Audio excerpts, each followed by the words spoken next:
Ittima waan ija kee irra keessirraa kaasini.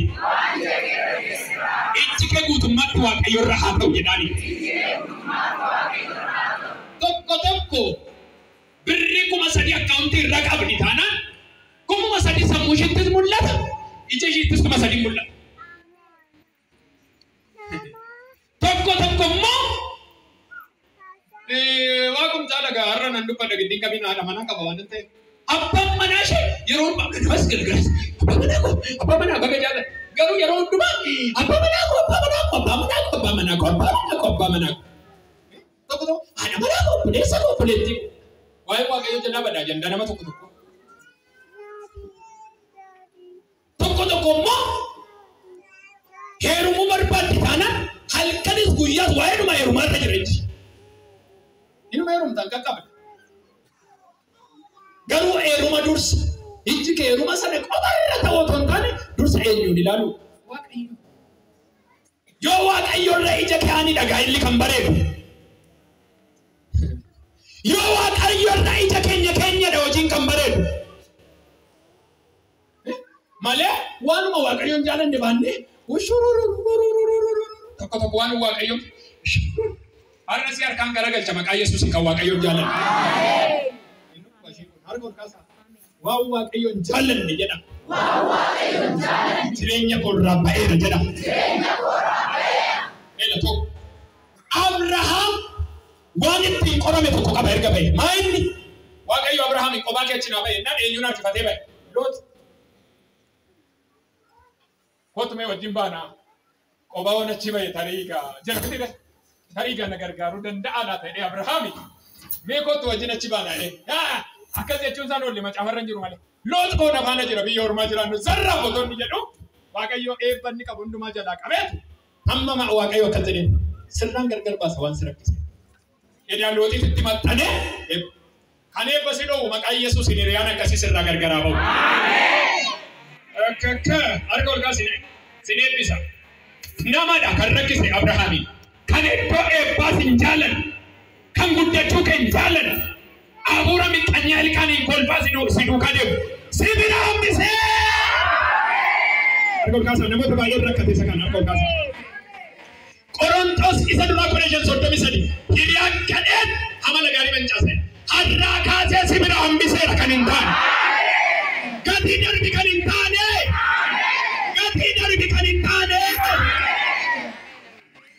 Abrahaam akkas jedhe Loot koo na bukkee jira innaan amma baasuun bukkee na gargar jedhe. Amma son bukkee baastutti obbiraa baastuun isaan inni qopheesse narki tonnaan yaadoo ta'een mee kootu meedheen innaan ati gara filannoo kee deebi'e innaan qoy jedheen Loot ilaala biyya bareedduu tokko argeetu qajeelu. Abrahaam immoo lafa onaatti achi ba'e. Maaliif? Ilaala. Abrahaam kan gale maanni lafuma onaa keessatti Waaqayyo akka qopheessu. Waaqayyo waan ijaan ilaaltu irratti miti waan ijaan hin argine irratti waa hojjeta. Achi baanii Abrahaamin horsiisee kan biraa ta'e akkuma beektan biyya Looxii dhaqetti maal turuu?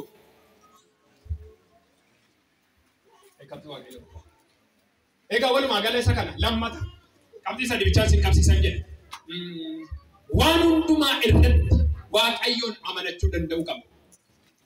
በሁሉም ነገር ላይ እግዚአብሔርን መታመን አለበት።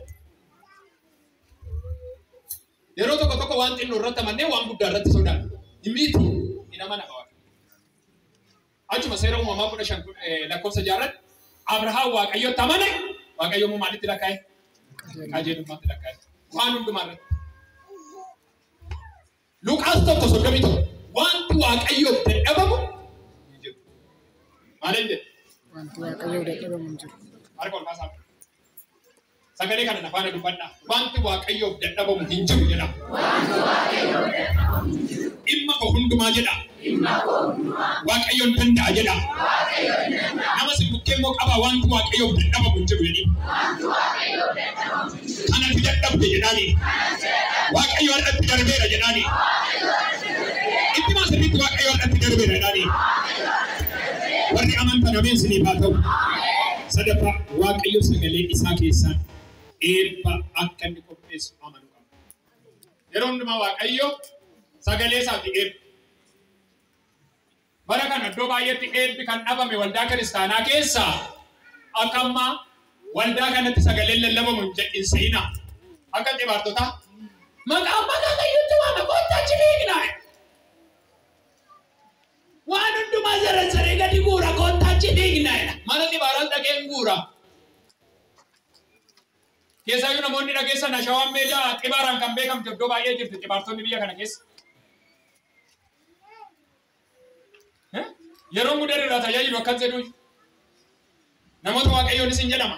Isaan bara Shawaa Meedaa dhaqanii waggaatti isaayyuu baata bare biri. Kuma soddomaan hojjechiisu jedhanii. Seexanni waamti maqaa namaa. Isa kana beekti. Yeroo tokko bakka kottu bee icciitii nama. Icciitii yoo zaree sitti maamtu wasiin ta'u maal goota? Maal godha maqaa waamuun? Biyya keenya kan jeeqaa jiru beektu? Maqaan makaakileetti waamu numa waamu. Akaakilee waamaniitu coggaarraa saamaa sanarraa fayyiteetta tutta baasa. Seexanni fayyitu tu dhibamsiisa malee. Amna dubbise lafa kurri waa. Bakka akkasii iddoo baay'ee. Sagalee Waaqayyoo amanuu caala iddoo tokko immoo akkasii. Bakka lallaba nurra dheeressanii barsiisa nurra dheeressanii har'ammoo maa'inni inni akkasii si keessa jira si keessaa naquu qaba Waaqayyo. Mee ameen jedhaa sirrii. Bara kan akkas godha. Na yaadadha guyyaa tokko toon barsiisu raajiin dhufaniiru waldaa nani keessa ture waldaa guddaadha. Otoon barsiisu duuba jirti intalli tokko feesbuukii fayyadamte keessa.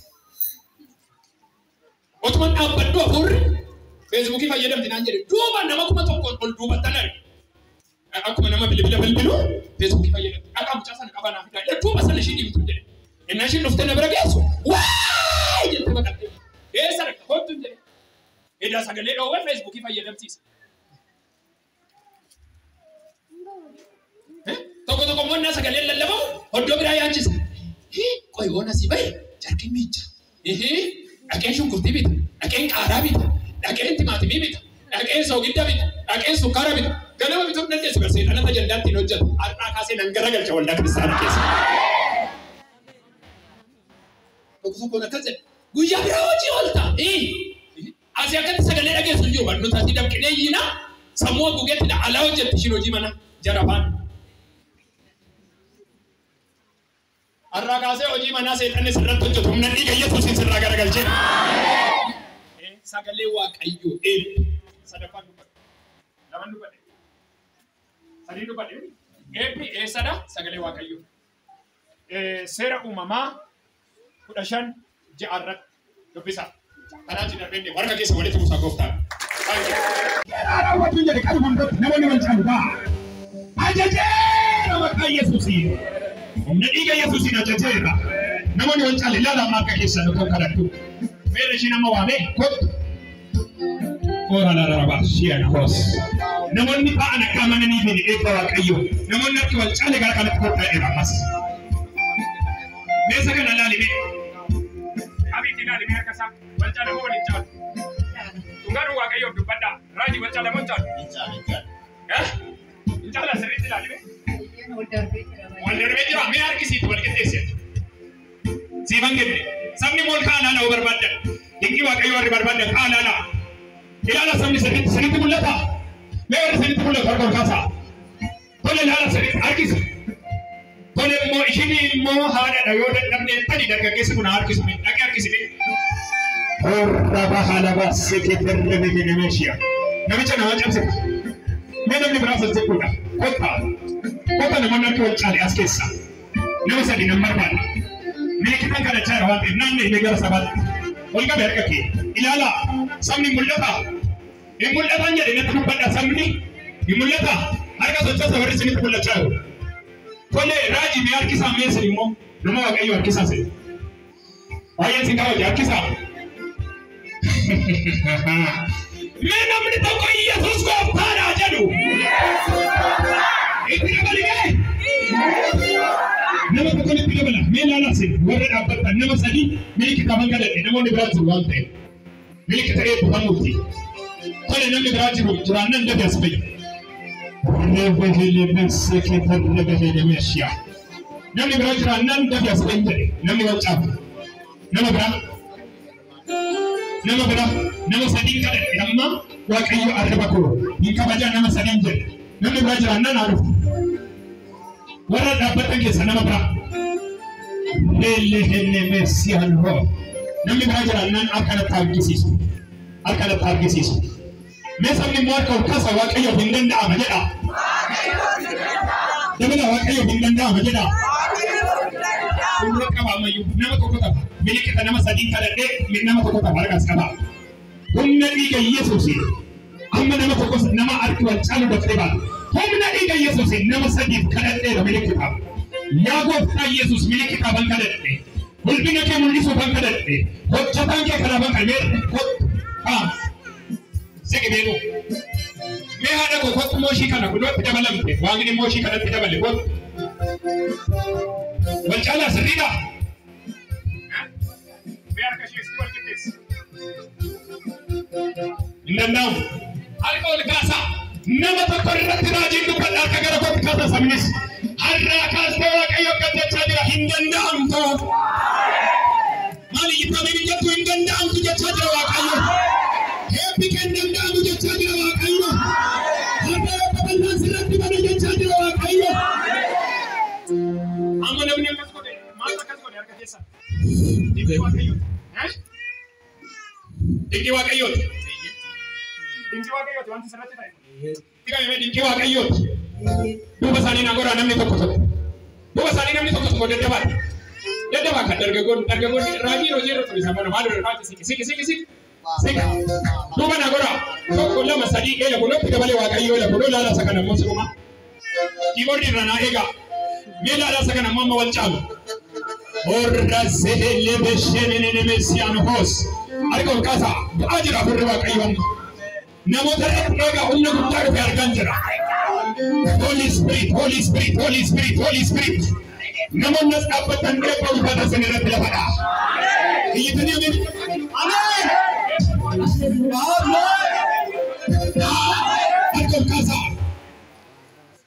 Asi inna san kana kadaddo isan kuna sila fado nama ka baake rabbi e balla fanna hanya da wakai miliki ta araba ke bana wandin kilo chada masna da wakai har ko kasa wannan sabbatai ya go ka dubbadera e pisayya da nimbe ginne account di sani ga ina sani mana sani samra ko min kasane da wakai yo Gubaina kam kasa namonni walega umne gudda gubae sene argira kamota umne gudda la banda argira amma asisi ajallaka namonni ela wala la bada ega tokko lama sadi aburi shani jaeba kodole badani kaba sangana de batini de robo. Thank you Jesus. Mighty name of Jesus. Kaba na mani labada. Mighty name of Jesus. Abarza kutania kaba. Lakini kutania kaba. Ajajera.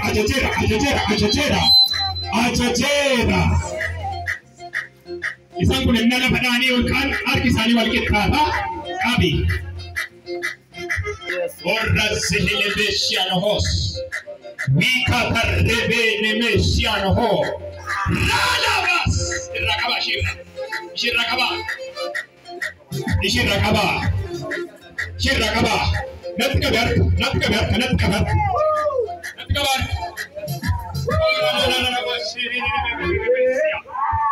Ilabas. Arko kasa. Homna diga Yesus. Papa gara kasa. Homna diga Yesus. Pasirati ajaje.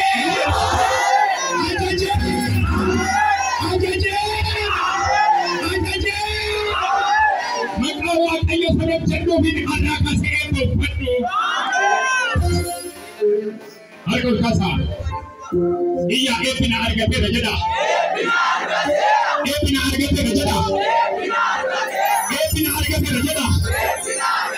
Ajaje akaburat kani meka.